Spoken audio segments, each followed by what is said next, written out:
Hi friends, இன்றைக்கி வீட்டிலேயே mutton biryani செய்யலாமா? ஃபஸ்ட் நம்ம 1 kg மட்டன் எடுத்துக்கணும். நல்லா வாஷ் பண்ணி மஞ்சள், இஞ்சி பூண்டு பேஸ்ட்டு, பச்சை மிளகாய், இஞ்சி பூண்டு வீட்டில் அரைச்சது தான் இருக்கணும்.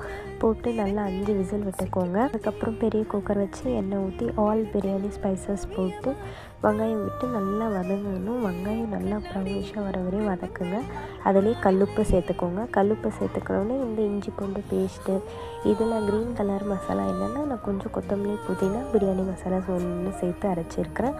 அதையும் போட்டு நல்லா வதங்கினோன்னா தக்காளி போட்டு வதங்க விடணும். க்ளோஸ் பண்ணி வதக்கிக்கோங்க. தக்காளி போடுறப்ப கொத்தமல்லி, புதினா, தயிர், லெமன் புழிஞ்சதை போட்டு நல்லா வதக்குங்க. நல்லா பேஸ்ட் மாதிரி ஆகிட்டப்புறம் நம்ம வேக வச்ச மட்டனை எடுத்து போட்டுக்கணும். மட்டன் 5 விசில் விட்டதுனால நல்லா வெந்துடுச்சு. ஸோ நான் அரிசி ஒரே விசில் தான் விட போகிறேன். நல்லா கலக்கி 2 கிளாஸ் அரிசிக்கு 4 கிளாஸ் தண்ணி ஊற்றி ஒரே விசில் விட்டு பாருங்கள். சூப்பராக. இந்த மாதிரி மோர் வீடியோஸ்க்கு என் சேனலை சப்ஸ்கிரைப் பண்ணிக்கோங்க. தேங்க்யூ.